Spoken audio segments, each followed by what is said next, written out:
A Contraluz, el podcast. Presentamos la serie Huellas de Tinta.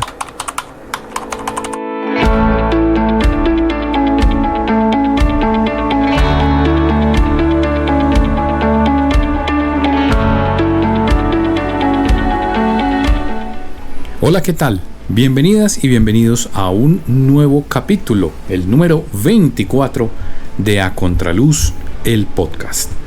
Hoy vamos a terminar la conversación que sostuvimos en noviembre pasado con el profesor Carlos Mario Correa Soto, periodista, comunicador social, gran contador de historias y además magíster en literatura latinoamericana por la Universidad de Antioquia, con más de 25 años de experiencia en la docencia.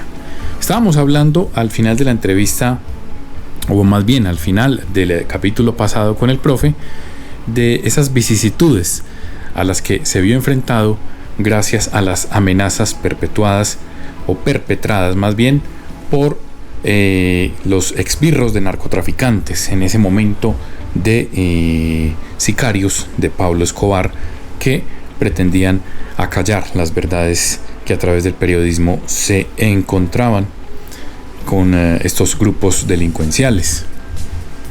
Pues nos estaba contando que fueron años muy difíciles y aquí vamos a retomar esta conversación donde va a terminar de contarnos esa historia del espectador y todo el tema docente, cómo es que llega a la Academia del Profe y de sus libros y de otras cosas que nos va a contar en este capítulo. Así que muy bienvenidos a este 24, el capítulo 24 de A Contraluz, el podcast. Bienvenidos al podcast A Contraluz.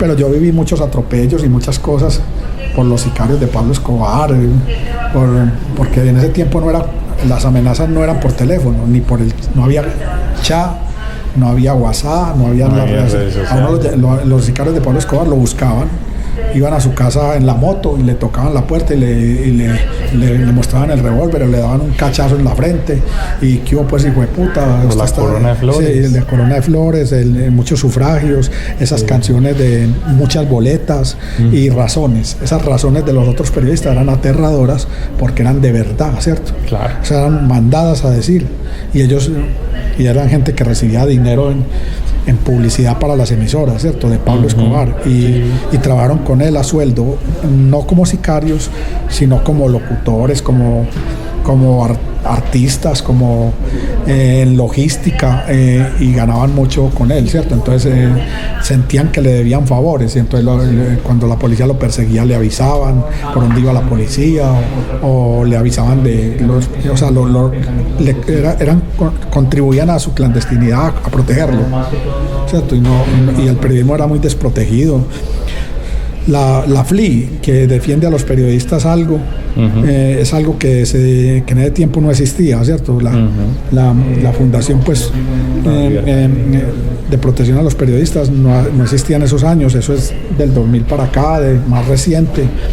Las únicas asociaciones que había de periodistas en Antioquia, en Medellín, a las que yo no pertenecía, eran para lo social, para celebrar viernes cultural, para celebrar un baile, para dar unos premios ahí, para lo social, ¿cierto? Para hacer fiestas, no para defender o proteger, ¿cierto?, a los periodistas. Entonces esa época fue muy intensa y sin embargo, pues, yo volví a firmar crónicas, entrevistas, noticias después de mediados del 95, cuando ya Pablo Escobar llevaba más de un año de muerto. Sí, claro. Y ya cuando el Espectador volvió a abrir una oficina, ya no allá en Prado, sino que ni en el centro, sino que ya fue por la 33 en el sector de los Almendros, que consiguió una casa con todos los servicios, otra vez con circulación, con publicidad, con administración y con redacción.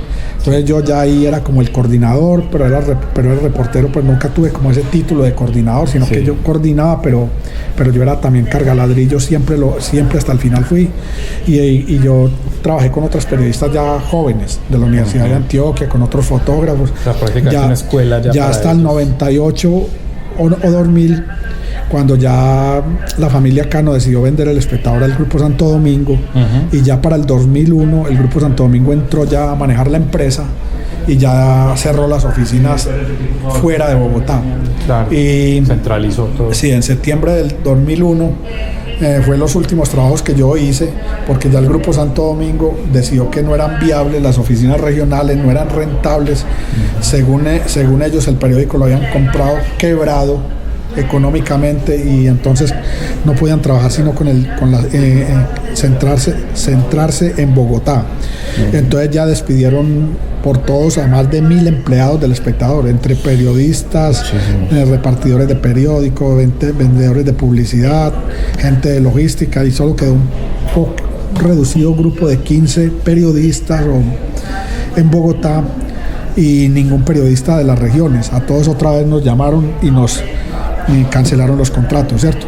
A mí, por ejemplo, me dieron la oportunidad de seguir trabajando en Bogotá, pero yo ya para el 2001 yo era profesor de la Universidad de Antioquia de cátedra. Yo era profesor de cátedra desde el 94. Sí. Para el 2001 ya llevaba 7 años de profesor de cátedra, y yo no había podido volver a estudiar nada. Sí. Solo tenía el pregrado. Entonces yo tenía la inquietud había hecho solo una especialización de 2 semestres, que en periodismo investigativo, que después no se volvió a hacer aquí en la Antioquia, que no se hizo sino 2 cohortes, una acá y otra en Barranquilla, en periodismo investigativo, que la había hecho en el año como 98, ¿no? Y yo quería estudiar, y me daba miedo Bogotá, y me daba miedo los bogotanos y la manera brusca como nos trataban o me trataban. Por ese miedo, por el miedo a irme para Bogotá, que me parecía siempre estrambótica, grande. Nunca me gustó Bogotá por eso tan grande, como tan... yo soy muy de Medellín, del pueblo, ¿cierto? Entonces, por miedo de irme también, por ser el mayor de la casa y dejar la familia, no sé, por muchos miedos, no me fui a Bogotá, sino que me quedé acá con esa cátedra, y ahí fue cuando la universidad me contrató de planta, pero ocasional, sí, para dirigir de la urbe, entre el 2002, 2003 y 2004. Sí. Entonces tenía medio tiempo en de la urbe como director. En ese tiempo llegamos a sacar hasta 6 periódicos en el año, o sea, cada 2 meses uno. Y era un grupo, pues, como todo de la urbe, pues siempre ha sido muy bueno. Jalonó todo el periodismo universitario moderno, sí, en Colombia, desde que se creó en 1999 hasta hoy. Pero eso es por oleada, ¿cierto? Hay unas épocas muy buenas, con reporteros muy acuciosos, con gente muy interesada. Yo tuve un equipazo, pues, de trabajo, y se trabajaba como si fuera un medio real de publicidad. Pues siempre ha sido como si fuera periodismo real, pero en ese tiempo era más real. Se trabajaba sábados, domingos, Semana Santa, y hubo recursos, no sé, se habían conseguido que la decana de ese tiempo nos diera como los recursos, ¿no? Y los tuviera como sagrados para cada 2 meses una edición, ¿cierto? En papel, eran unos 2000 periódicos.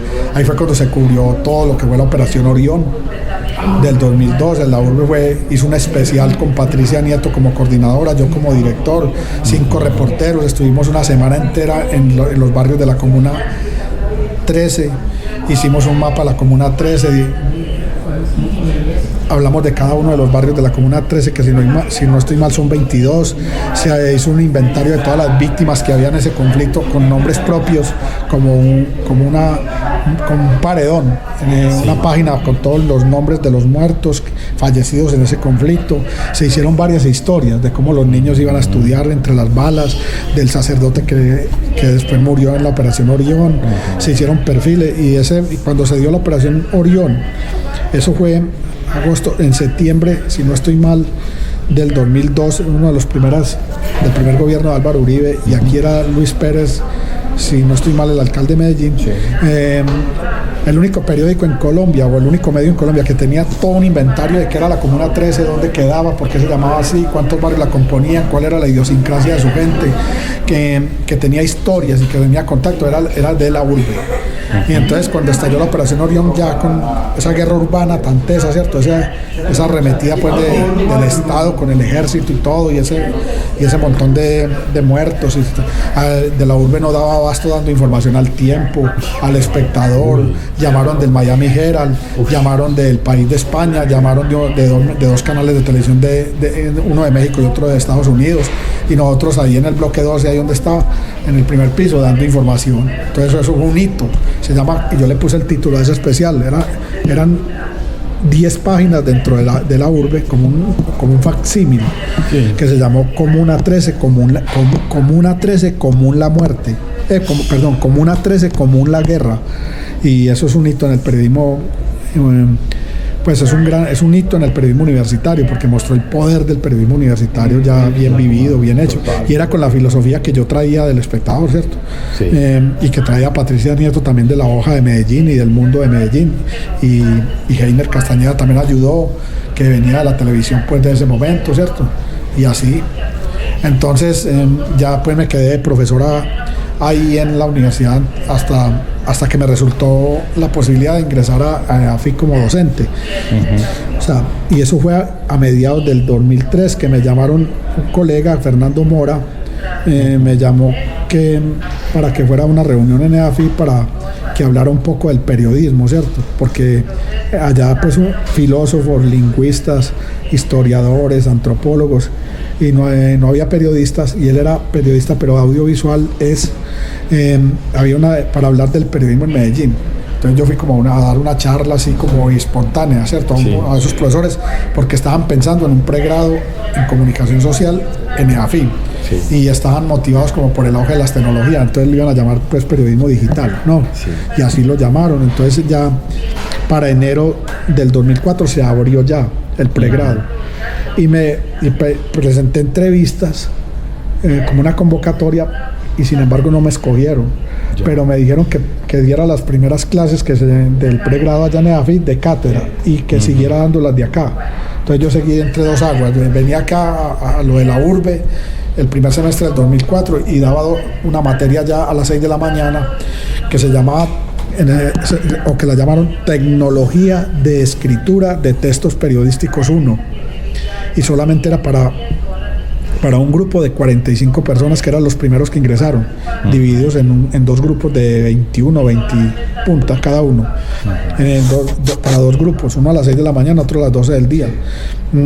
Primer semestre, Tecnología de Escritura de Textos Periodísticos 1, y era pues noticia, periodismo informativo, y allá todos lo llamaban tecnología, porque estaba en boga la tecno, todos, hay unos que habían estudiado en Francia, entonces creían que el periodismo era tecnológico, claro. y había mucha confusión, y así empecé, y ya para julio me hicieron un contrato ya hasta hoy, pues que ya me estoy retirando, ¿cierto?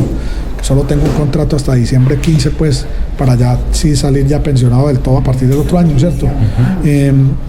Porque ya, pues, Colpensiones ya me dio, pues, el aval de la pensión, solo que como estoy vinculado hasta el 15 de diciembre, voy a empezar a percibir a partir de enero todo, ¿cierto? Claro. Entonces, cumplí 21 años y medio, pues, voy a cumplir 22 años en enero, pues en EAFI cumpliría, ¿no? En enero cumplo 22 años y así se me fue ya la vida en la docencia, ¿cierto? ¿Y cómo empecé así con esa clase? Pues como anécdota, me tocó dar la primera clase del pregrado en comunicación social de AFI, no por un mérito particular ni porque me hayan escogido como líder de nada, sino porque era lunes a las 6 de la mañana y se llamaba Tecnología de Escritura de Textos Periodísticos, como un 21 de enero del 2004.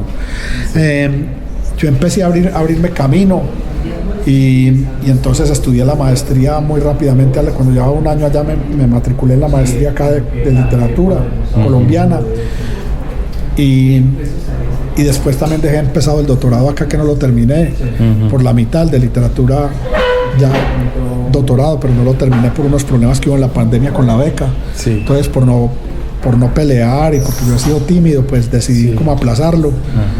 me quedaron faltando los seminarios.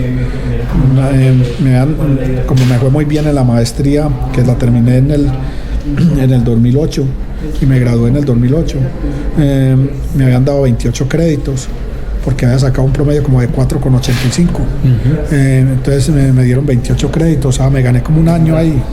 Pero eso no, me le iba a pagar EAFI, pero cancelaron el convenio acá y un grupo de profesores allá dijeron que no era necesario que hubiera más doctores en literatura en EAFI, una cosa muy retrógrada, pues. Sí. Incluso unos profesores que ya se han ido jubilando ya no están, pero me impidieron como a mí desarrollarme ahí, pues, y yo por no alegar, por no pelear, porque todo era para que me cambiaran de horario.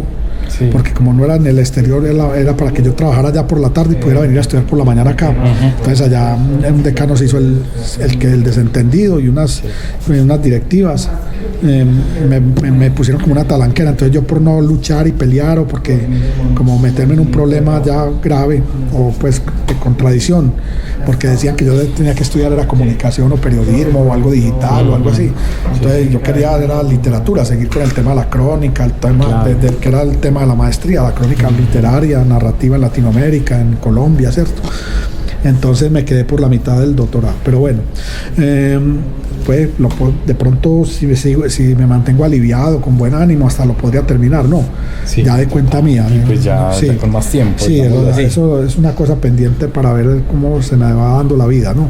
Pero bueno, esos años de enseñanza del periodismo, yo creé el área de periodismo allá. Allá hay 5 áreas. En la carrera de comunicación social solo hay una, pero también hay 4 énfasis: uno en mercadeo, comunicación y mercadeo, comunicación política, lo que se llama transmedia y lo que se llama periodismo digital. Pero la idea es que primero es periodismo y segundo es digital, o sea que los medios se usan para hacer un periodismo de reportaje, un periodismo de opinión, un periodismo informativo, ¿cierto? Entonces ese énfasis es el que menos estudiantes toman allá. O sea, el de mercado lo toman 20 cada semestre, el de política por ahí 10 personas y el de periodismo por ahí 10 personas, e incluso ha habido semestres que solo 13 toman el énfasis en periodismo, o 8 o 6 o 5, ¿cierto? Porque la mayoría se van por mercadeo o se van por transmedia en los énfasis, pero hasta el 7º semestre hay periodismo. O sea, hay contenidos de periodismo, ¿cierto? Obligatorios. Sí, que son obligatorios hasta el 7º, ¿cierto? Incluso el 7º ya es Big Data, o sea, periodismo de datos. Sí. Pero está desde el 1, que es expresión oral, expresión escrita, periodismo informativo. Bueno, después cambiaron los denominadores, ¿cierto? Eso de tecnología cambió ya por periodismo primero 1, 2, ahora ya es muy sencillo, ya es expresión oral, expresión escrita, es periodismo informativo, periodismo narrativo, es periodismo de opinión, es reportaje, es Big Data, ¿cierto? Y énfasis en periodismo digital, pero la idea es bases importantes de periodista, pero ya con los recursos de hoy, con la inteligencia artificial, con la tecnología. Pero lo que yo manejé en EAFI fue el periodismo de sentidos y con sentido. Yo lo podría llamar así, periodismo de sentidos y con sentido. Y hasta este año, que ya me voy a retirar, ya por la edad y ya por la pensión, he mantenido hasta este viernes 7, que vamos a hacer la edición 22 de Periodistas en la Carrera, con el tema de los 350 años de Medellín, ¿cierto? Mera Vuelta se llama. Los 350 años de Medellín, que se cumplieron ahora exactamente el domingo 2. El domingo. ¿Sabes? Que es una maratón de periodismo que yo creé allá, sí, y que se sigue haciendo, y ojalá se siga haciendo, y es mantener el espíritu por el reportaje, sí, que es para mí lo que se llama el periodismo emocional, vivido, sentido, palpado, hecho en la marcha, en contacto con la gente, con los eventos, con las tragedias, con la vida de la gente, no con la distancia, que también es válido, de los medios y lo digital, o sea, no con el apoyo solo de la máquina internet o de la máquina IA, inteligencia artificial, o de las extremidades de todas esas herramientas, ¿cierto? Que se acercan por uno, o sea, son manos, son pies, son ojos, son vistas, son oídos, que hacen una labor que no es o sea, que se acercan, que cumplen esa labor de extender los sentidos nuestros, ¿cierto? De expandirlos. Pero si no, yo siempre insistí en un periodismo muy vivido. Estás escuchando A Contraluz, el podcast. Visita nuestra nuestro sitio web y disfruta de nuestra señal en vivo las 24 horas. Somos La Zona Gris, la radio del rock en Internet. En la serie Huellas de Tinta, hablamos de literatura, libros, autores y autoras, lectores y lectoras, y en general, de todo el ecosistema del libro. Sigue y escucha todos los capítulos en tu plataforma favorita. Esto es A Contraluz, el podcast.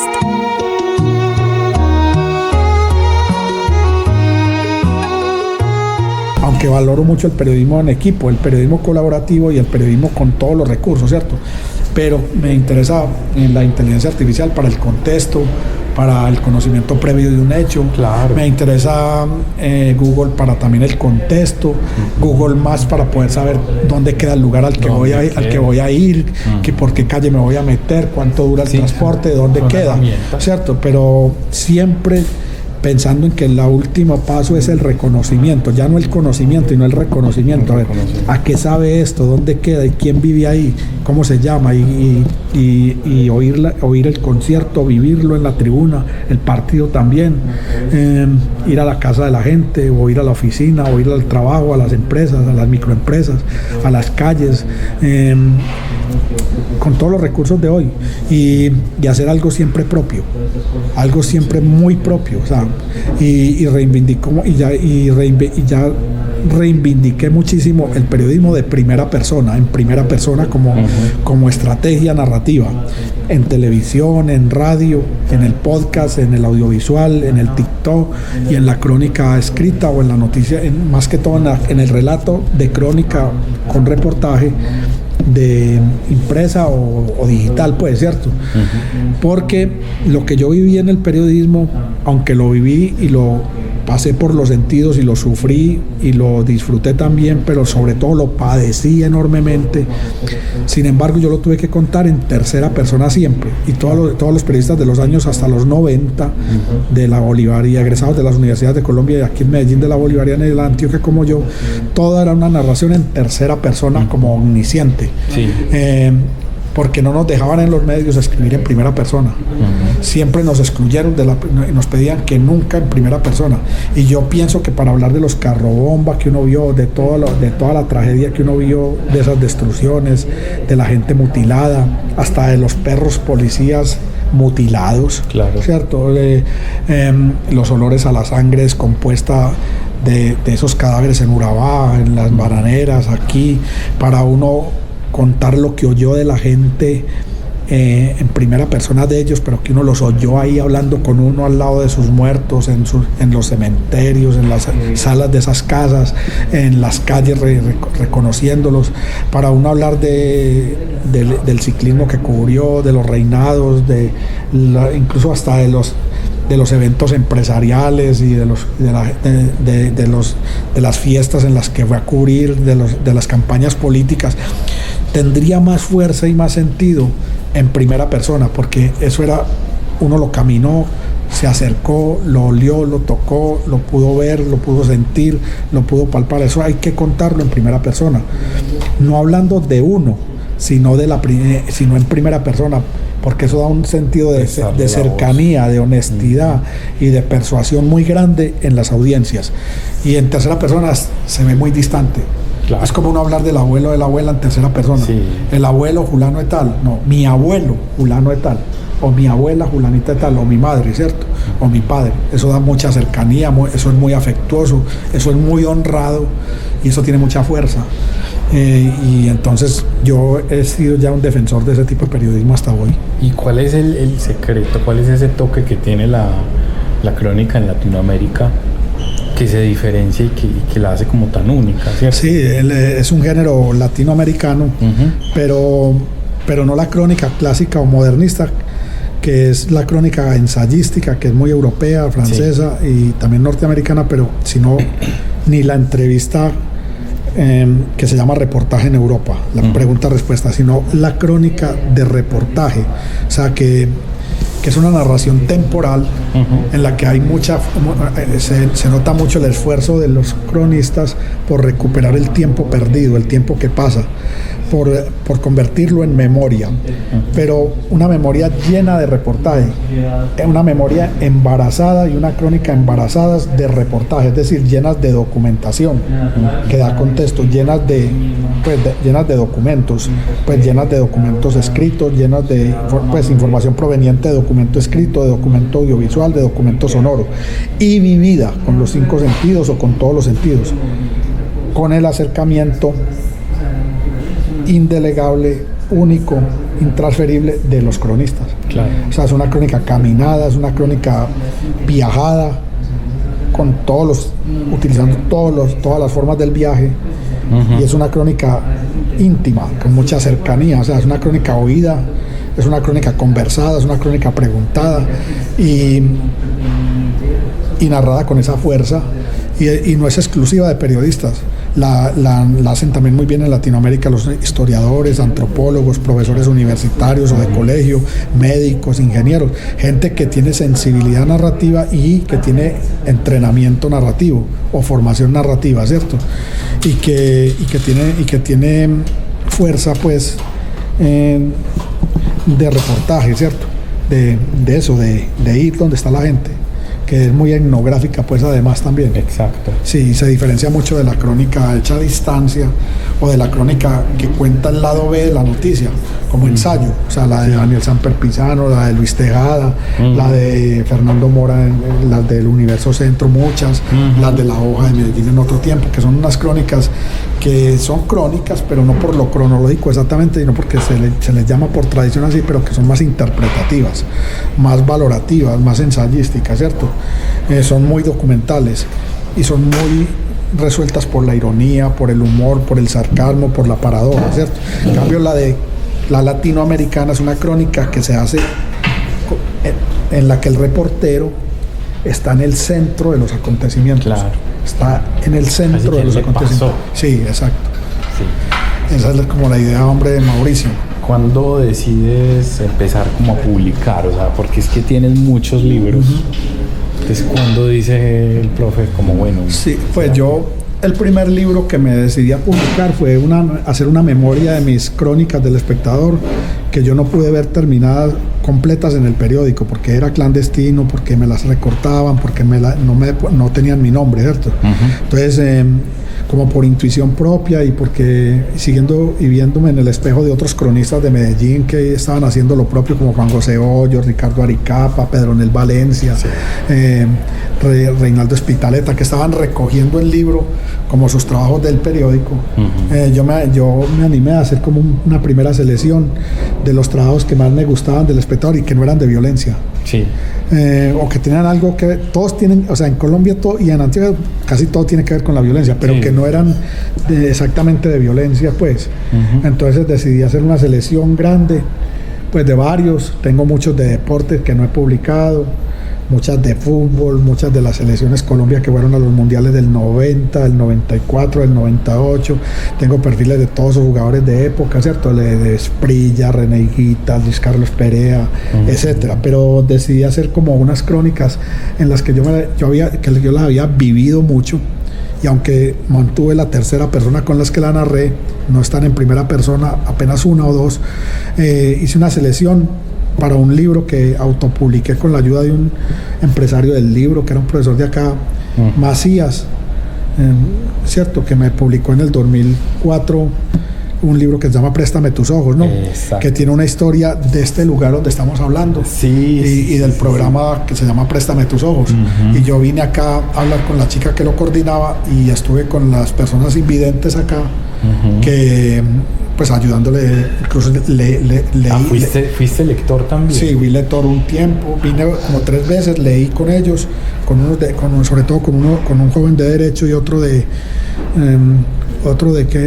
yo no sé si era como de Derecho era uno, y otro creo que de Economía, o no sé si también de Comunicación Social. Yo creo que sí. Héctor, un compañero mío también, que había sido compañero mío, estaba viniendo acá. Igual conversé con ellos y conversé con la chica que no me acuerdo, Gladys, en el 2000, eso fue por ahí a finales de los 90, cuando se creó el programa, lleva por ahí un año, que se llama Préstame tus ojos, y que le da el nombre al libro, pero le da el nombre a esa crónica, ¿cierto? Entonces yo cuento cómo es la rutina de un día de lectura acá, compartida, ¿cierto? Y qué se lee, cómo se lee, por qué se creó el programa, ella qué dice, y los lazos de amistad que se van formando, cómo se va conociendo las personas acá por los sentidos, esa estrechez de vida que se da acá, y lo cuento ahí, creo que muy bien logrado. Y para ese tiempo era muy bello dar a conocer eso, y era como novedoso, ¿no? Más que ahora, ¿cierto? Aunque esto ha crecido mucho. Bueno, entonces ese libro se llama así, y es un libro muy hermoso porque es una metáfora. Préstame tus ojos. Uno le dice a un lector que le preste sus ojos, o le preste sus oídos para leerme, no. Entonces es un nombre de libro muy bonito, ¿no? Primero del programa y después también del libro. Y después, ya hace como 2 años, lo extendí a 30 crónicas. Incluso le agregué una de cómo veía yo el periodismo en pandemia, que se llama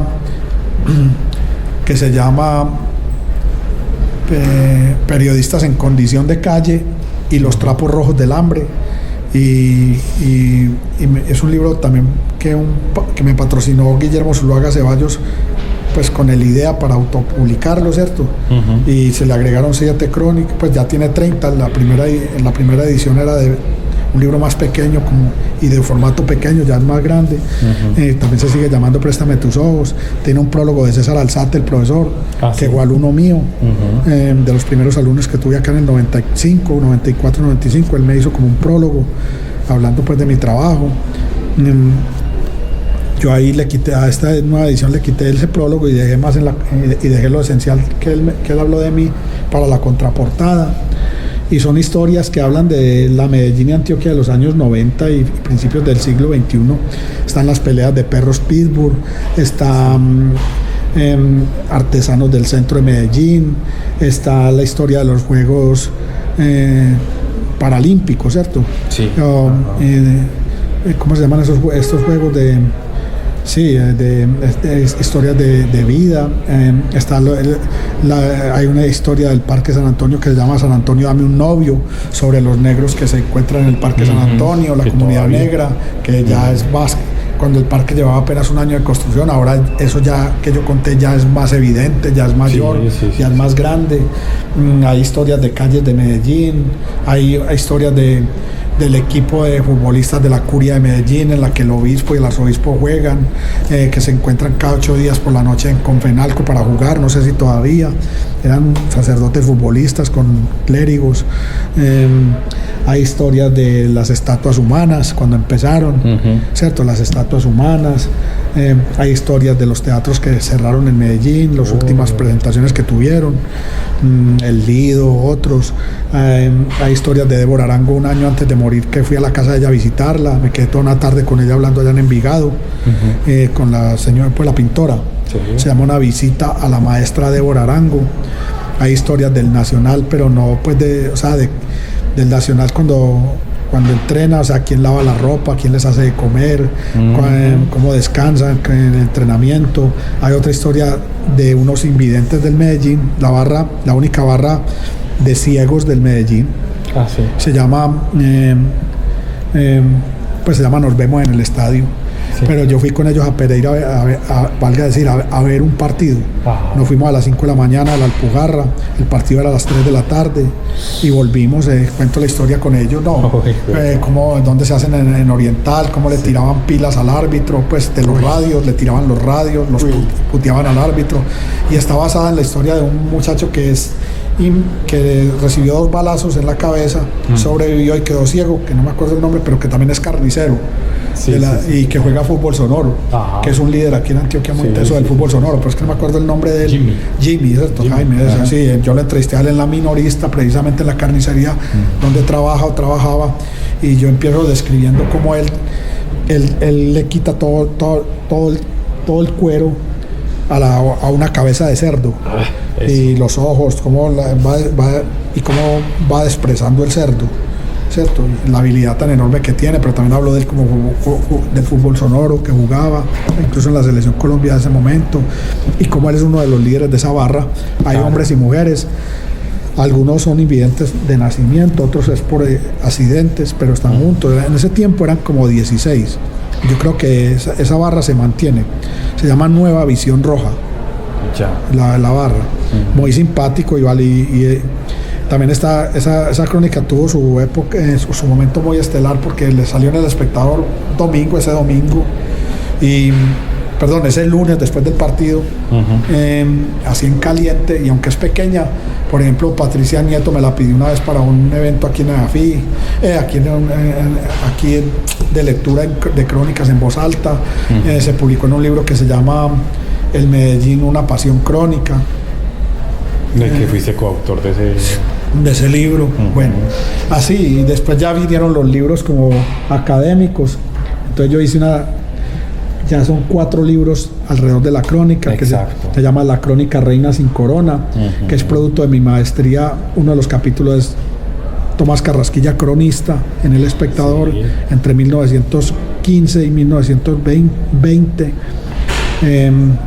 Él nunca se había estudiado mucho, sino como cronista, casi siempre como cuentista, ensayista, claro, y novelista. Entonces yo busqué las crónicas de él en El Espectador, en el propio periódico, aquí en el piso 4, les tomé fotos, incluso las que se llama Medellín, que son de las de Medellín, que escribió desde Bogotá, pero que también escribió después acá sobre las iglesias, las calles, las quebradas, el río Medellín, la construcción del parque de la Basílica Metropolitana en el Parque Bolívar, etcétera. La visión de cronista de Carrasquilla, también un libro antiguo que se llama El Carnero, que mucha gente lo estudia como la primera novela, los primeros cuentos colombianos de hace 3 siglos, pero yo veía que hay elementos de la crónica. Y Crónica de una muerte anunciada, que es una mezcla de reportaje, novela y crónica, sí, en García Márquez, como un artefacto literario muy específico, muy especial, donde el periodismo de García Márquez está por todos lados ahí. ¿Y este libro del jugando con lo real y lo ficción? Entonces se llama La Crónica Reina sin Corona. Después escribí una antología de unos ensayos y una antología como de 65 crónicas que se llama Aprendiz de Cronista, que es una selección del trabajo de los estudiantes de comunicación social de 20 universidades de Colombia, entre ellas la de Antioquia, también de EAFI, o sea, de la Urbe, Bitácora de EAFI, Sextante de la Luisa Amigó, Contexto de la Bolivariana, pero de otras de las universidades como el interior del país, aunque hay 2 de la costa, también hay como 2 trabajos de Barranquilla. Se llama Aprendiz de Cronista.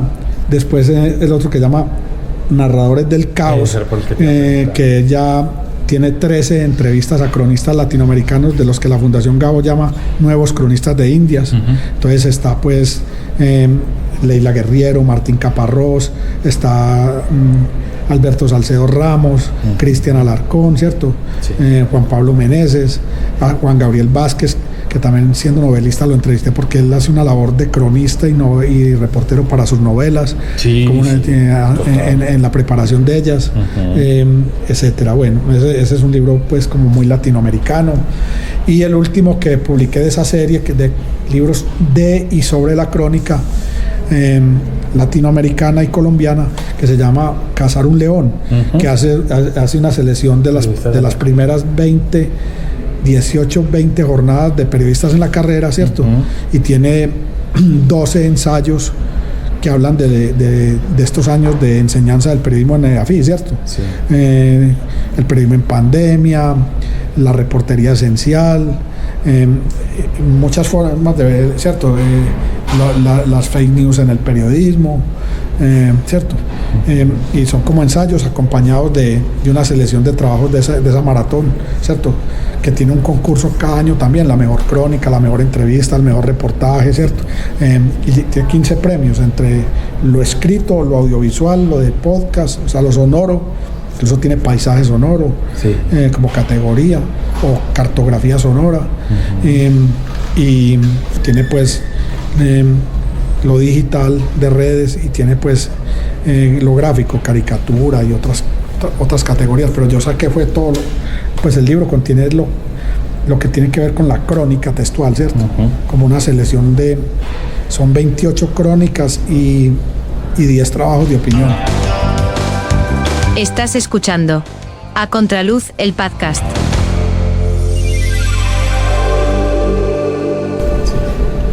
Y entonces eso me avaló mucho, esos libros son los que me han sostenido como profesor, porque ahí está mi vida de estos 20 años en EAFIT de profesor, ¿cierto?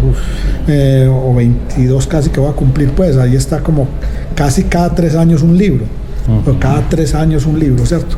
Con los plazos, pues las colas y las filas que hay que hacer en la editorial de allá, ¿no? Claro. Pero ahí está como esa es como mi vida de profesor ahí consignada en esos libros, ¿no? Mi filosofía, mi manera de ver el periodismo, que le decía yo ahorita cómo lo pensaba, ¿no? Sí. El periodismo de autor, el periodismo de reportaje, el periodismo de sentidos y consentido, ¿no? Y también he participado ya como académico en varios libros colectivos, ¿cierto?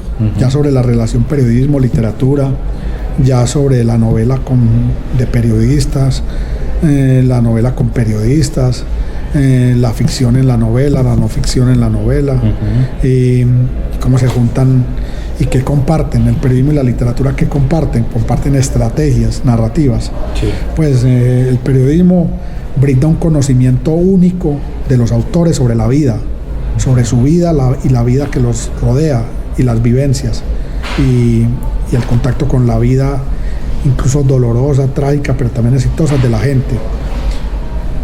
Y los novelistas se pueden aprovechar muy bien de eso, ¿cierto? La novela se aprovecha muy bien de esa realidad, pero la narrativa periodística necesita de las estrategias del novelista, que son, por ejemplo, la creación de atmósferas, el manejo del tiempo circular, lineal o con rupturas, la creación de estrategias emotivas, de tensión, el uso de los diálogos, claro. El uso de los monólogos, la manera de pasar de un capítulo a otro sin que se noten las costuras, claro. O de cambiar de ritmo, o los ritmos. Son todas estrategias de novelistas, de cuentistas, de dramaturgos, que el periodismo aprovecha muy bien, ¿cierto? Para contar la vida de la gente y incluso las vidas propias de los periodistas también. O sea que entonces, ¿quién se sirve de quién? ¿O hay una cosa ahí? Ambos se sirven, unos y otros se sirven de unos y otros. Eso, pues son estrategias intercambiables, sí. ¿Cierto? Son estrategias y son formas de trabajar intercambiables, son recursos intercambiables. ¿Por qué seguir escribiendo hoy en día, hoy 2025? Pues hay que seguir pensando y por lo tanto escribiendo, ¿no? Y hay que seguir polemizando, discutiendo y creando. Por eso la escritura siempre será importante, porque incluso todos los contenidos digitales empiezan por lo escrito, o uno accede a ellos por lo escrito. Ajá. Tú entras al teléfono, leyes pues por lo escrito, ¿no? Claro. Sí, y hay un montón de mecanismos para que nos permiten leer para ir al podcast. O sea, el podcast también tiene un preámbulo escrito, ¿no? Sí, tiene título, tiene entretítulo, tiene subtítulos, tiene resumen. Uno entra por ahí al podcast, ¿no? Así es. Y lo mismo el contenido audiovisual. Y la escritura en sí misma, ya como texto particular, sigue teniendo un gran reto, ¿cierto? Un desafío creativo muy importante en periodismo y en literatura, ¿no? Y yo creo que porque hay que hacer siempre memoria, hay que seguir memorizando, hay que seguir construyendo memoria, y lo escrito es memoria en sí mismo. Entonces yo creo que es válido, ya sea que se escriba en papel o se escriba en el teléfono o en lo digital, ¿cierto? Sí. O sea, o por internet o en papel, la escritura representa memoria, ¿cierto? Y la memoria contribuye a la sostenibilidad humana, yo diría, pues a la perseverancia en darle sentido a quienes somos y el mundo que habitamos. ¿Qué se viene para el profe? Ahorita nos hablabas pues que ya, digamos, como docente estás prácticamente terminando, pero ¿qué se viene, digamos, pasamente tan inquieta? No, tal vez no quiera seguir dando clases de pregrado ya y parar un tiempo, o parar definitivamente, pero ya quiero integrarme como más a la vida cultural de la ciudad, ir más a eventos culturales diversos, no, si puedo, puedes hacer el esfuerzo por poderlo hacer, y seguir leyendo más, pues mantener un hábito de lectura permanente de todos los días, por ejemplo, en este momento me estoy leyendo y quiero leer toda la obra de él, de George Orwell.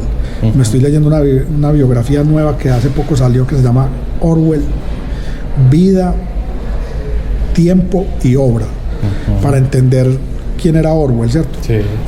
Gran pensador inglés y un ensayista excelso, pues, y novelista utópico o distópico. Sí, exacto, y universal.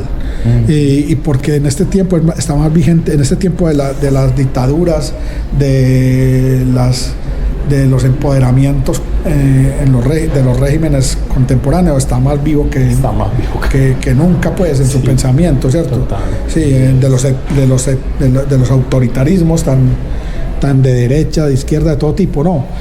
Orwell es el pensador que nos cuenta de dónde sale eso. Esos individuos y esas formas de gobernar, esas formas de someter y esas formas, ¿cierto? Entonces yo quiero leer, pues tengo la ambición de leerme toda la obra de él, ¿cierto? He leído ya algunas cosas, por ejemplo, pues de Rebelión en la Granja ya la leí, algunos ensayos, pero quiero leérmelo en orden, ¿cierto? Sí. Y las primeras novelas y después... Siguiendo ese pensamiento de cronista también. Sí, exacto, y dilucidando esas crónicas que entre otras cosas fueron muy vividas, porque la primera vida de él fue a los 20 años, que fue policía en Birmania, para Inglaterra, que era una colonia inglesa, Birmania, y la India. Entonces él fue policía, estuvo 5 años de policía, policía colonial, dice él, pero todo lo vivió con la gente en esa región, ¿no? Bueno, entonces... conocer autores así como más decantados, ¿cierto? Ya no llenarme de muchos libros con ambición de que los podré leer, ya la vida no me alcanzará, pero sí centrarme como en unos autores que me interesan, ¿no? Terminar de leer a Gaitales todo completo también, a Caparrós ahora todo completo también,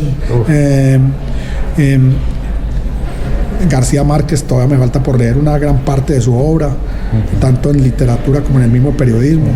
Entonces ojalá pudiera ir a abordarlo lo más que pueda y así, y bregar a escribir algo más, de pronto ya no mucho, pero de pronto un librito más. Eso te iba a preguntar, o sea, en cuanto a escritura, ¿qué? No, estoy pensando en hacer como un libro que se llame algo así como sobre Kapuczynski, ¿cierto? Como sobre el pensamiento, sobre las lecciones de Kapuczynski, ¿no? Que para mí es el gran reportero y para muchos del siglo XX, y es el maestro de lo que yo predico, o sea, el periodismo de sentidos y con sentido.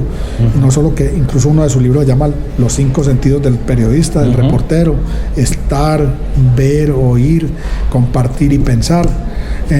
Integrar los sentidos que uno tiene a lo que hace, ¿no? Sí. Y de la manera que lo pueda hacer más sincera, ¿cierto?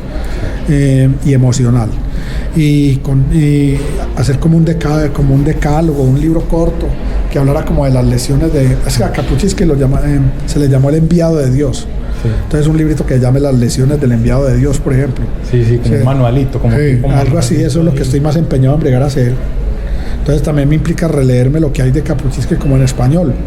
Sí. Y acá volver a leer sus libros de crónica. En todo lo que hace hay lesiones. Hay como 5 que son exactamente lesiones, empezando con ese que se llama pues Los cínicos no sirven para este oficio, ¿cierto? Sí. El otro que se llama pues Los 5 sentidos del periodista, ¿cierto? Pero hay otro que se llama Un día más con vida. Y en todas las crónicas que él hace, que todas son en primera persona, como le digo yo, que no él hacía, la tercera persona era en las noticias de la agencia polaca de noticias, pero descubrir esas lecciones, ¿no? Y bregar a ponerlas por escrito y aparte a ver si se puede publicar, o por lo menos hacer una charla sobre eso o algo así. Profe, no, mil gracias. Sí, hombre, Mauricio, muchas gracias a usted, hombre. Estamos presentando A Contraluz, el podcast. Lo que nos gusta, lo que nos interesa, lo que nos mueve, lo que nos hace pensar. Todos los temas y todas las historias están en A Contraluz, el podcast. Escúchalo en tu plataforma favorita.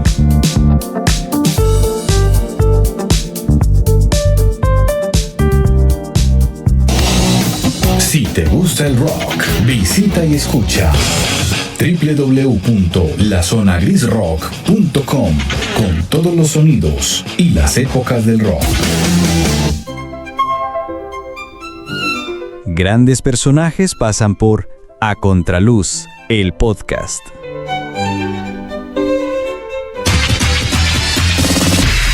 Te presentamos nuestra sección ¿Sabías qué? Una píldora de conocimiento al final de nuestro espacio.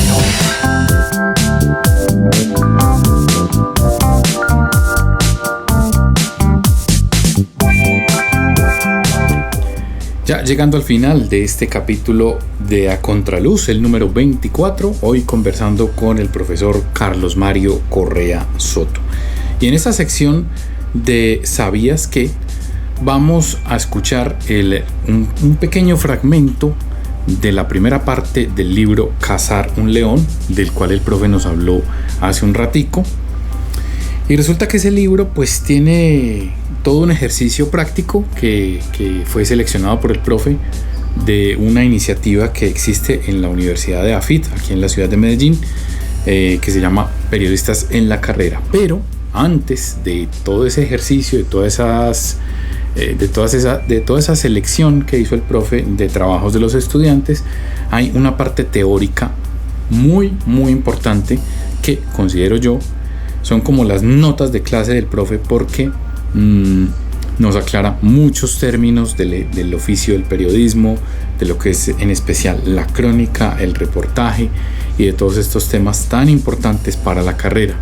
Entonces, aparte de que es chévere leer los ejercicios de los muchachos, pues también es un documento de consulta para esos conceptos tan claves en el ejercicio de ser periodista. Vamos entonces a escuchar una anécdota que él refiere sobre cómo Gabriel García Márquez, nuestro Nobel de Literatura, se volvió cronista reportero. Escuchemos entonces en la sección ¿Sabías qué? Al final de este capítulo 24. Reportero es lo único que volvería a hacer en mi vida. Una de las ocasiones en las que más he lamentado no estar en Colombia fue cuando ocurrió el envenenamiento colectivo de Chiquinquirá, en Boyacá, Colombia, el sábado 25 de noviembre de 1967. Yo hubiera ido gratis a cubrir ese acontecimiento, destacó Gabriel García Márquez, quien ya había sido honrado como Premio Nobel de Literatura en 1982 en su autobiografía Vivir para contarla 2002. Permítanos aquí parodiar, con mucho respeto, el tono y el carácter de la escritura de García Márquez, para explicarles los aspectos sobresalientes del talante de su oficio como cronista reportero. Muchos años después, frente al pelotón de fusilamiento de la fama internacional, Gabriel García Márquez habría de recordar aquella tarde remota de 1954 en la que José Salgar, el emblemático jefe de redacción de El Espectador, de Bogotá, lo indujo a trabajar la crónica de reportero. Hasta entonces, el futuro Nobel de Literatura había dado cuenta del mundo en algunos relatos publicados en el mismo periódico Cachaco, en una novela que seguía inédita en el cajón de su escritorio y en varios artículos de comentario en los diarios costeños, El Universal de Cartagena y El Heraldo de Barranquilla. Fue un momento sublime y el escritor lo consignó en Vivir para contarla 2002, autobiografía que relaciona sus experiencias hasta los 27 años de edad. Me parece que Salgar me puso el ojo como reportero, mientras los otros me lo habían puesto para el cine, los comentarios editoriales y los asuntos culturales, porque siempre había sido señalado como cuentista. Pero mi sueño era ser reportero desde los primeros pasos en la costa, y sabía que Salgar era el mejor maestro, pero me cerraba las puertas quizás con la esperanza de que yo las tumbara para entrar a la fuerza. Trabajábamos muy bien, cordiales y dinámicos, y cada vez que le pasaba un material, escrito de acuerdo con Guillermo Cano y aún con Eduardo Salamea, él lo aprobaba sin reticencias, pero no perdonaba el ritual. Hacía el gesto arduo de descorchar una botella a la fuerza, y me decía más en serio de lo que él mismo parecía creer: tuérzale el cuello al cisne. Creo que él no podía perdonarme que me desperdiciara en malabarismos líricos, en un país donde hacían falta tantos reporteros de choque. Yo pensaba, en cambio, que ningún género de prensa estaba mejor hecho que el reportaje para expresar la vida cotidiana. Sin embargo, hoy sé que la terquedad con que ambos tratábamos de hacerlo fue el mejor aliciente que tuve para cumplir el sueño esquivo de ser reportero a sí mismo. Muchos años después, el propio Salgar habría de recordar aquella época en la que influyó definitivamente para cambiarle el estilo de cronista a García Márquez. Cuando me preguntan sobre la forma como trabajamos con Gabo, me limito a destacar dos cualidades que he admirado en él desde que lo conocí, muchísimo antes de la fama: la pulcritud de sus originales y su disciplina para el trabajo periodístico. Por lo general los reporteros jóvenes trabajan con angustia, hablan a la vez por 2 teléfonos. Sus escritorios tienen montones de papeles revueltos y sus cuartillas pasan llenas de tachaduras. Gabo fue la excepción. Investigaba a fondo y con calma, ordenaba las ideas y las palabras y como un torero medía los terrenos para ejecutar limpiamente la faena a la hora que le correspondía, o sea que no demoraba la entrega del periódico a los lectores. Sin duda, el triunfo de García Márquez se debió en gran parte a que aplicó a la novela su disciplina de periodista García Márquez. En efecto, fue un diamante pulido en las salas de redacción de El Universal, El Heraldo y El Espectador, del semanario Crónica y del diario El Nacional, estos dos también de Barranquilla, que fueron las publicaciones periódicas donde trabajó en una época en la que ellas eran el escenario ideal para aprender el oficio periodístico y el arte y los trucos de la escritura, al lado de insignes editores y pescadores de almas como Clemente Manuel Zavala, Álvaro Cepeda Zamudio, Germán Vargas y Alfonso Fuenmayor, todos venimos del viejo, expresó alguna vez Cepeda Zamudio, entre los costeños y José Salgar, Guillermo Cano, Eduardo Salamea y Gonzalo González, Gog, su primo y coterráneo de Aracataca, entre los cachacos, con quienes se alternaba en El Espectador la escritura de notas sueltas en la sección editorial Día a Día, y quienes inicialmente lo apoyaron para que escribiera una columna con artículos acronicados de crítica cinematográfica, la cual es pionera en este campo en la prensa colombiana. Pero en el caso de García Márquez, valga la aclaración, la formación en el oficio de escritor de prensa se dio a la inversa del común de los periodistas. Primero como columnista comentarista, básicamente de escritorio, y luego como reportero de calle.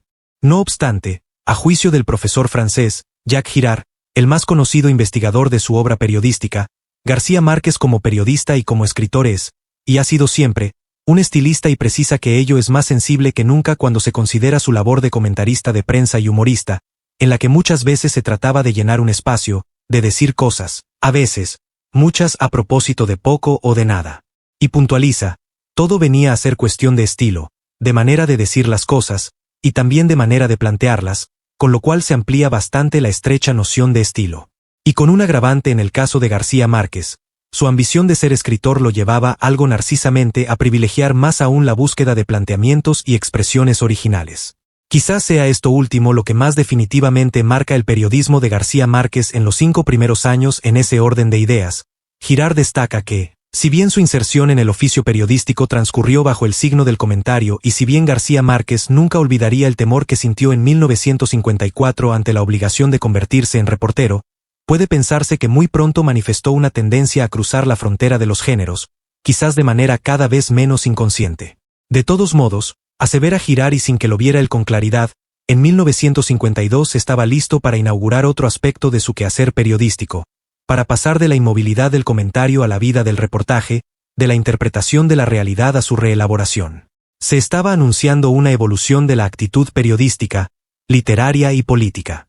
Su iniciación como reportero así, julio de 1954, cuando se da su acceso concreto a la práctica del reportaje, es decir, cuando debe cumplir con una asignación precisa como reportero en el escenario de los acontecimientos, después de 6 años de labor periodística, significa una importante etapa en esa actividad de García Márquez, pese a que debió hacer frente al problema técnico de abarcar muchísimos datos sin aprendizaje previo. No obstante, junto a otros integrantes del grupo de Barranquilla, había oído los conceptos que Álvaro Cepeda Zamudio tenía sobre las características y el uso del reportaje en el periodismo norteamericano y cuando se encontró ante la obligación de escribir sobre hechos concretos, complejos y mal conocidos, se acordó de lo que decía su amigo y trató de poner en práctica esos preceptos. Su primer gran reportaje apareció publicado en las páginas Y19 de El Espectador del 2 de agosto de 1954, con el título Balance y reconstrucción de la catástrofe de Antioquia, y comprendió una serie de 3 crónicas sucesivas sobre la muerte de 75 personas, entre ellas, la madre del famoso ciclista Ramón Hoyos Vallejo, en un derrumbe de tierras en el sector de la Media Luna, en Medellín, ocurrido en la mañana del 12 de julio, es decir, en palabras del propio García Márquez, era un pescado muerto, o sea, un tema ya tratado como noticia por todos los medios. El escritor recuerda que Salgar, el jefe de redacción, no le pidió que tratara de establecer lo que había pasado hasta donde fuera posible, sino que le ordenó de plano reconstruir toda la verdad sobre el terreno, y nada más que la verdad, en el mínimo de tiempo. Sin embargo, algo en su modo de decirlo me hizo pensar que por fin me soltaba la rienda. Estamos presentando A Contraluz, el podcast.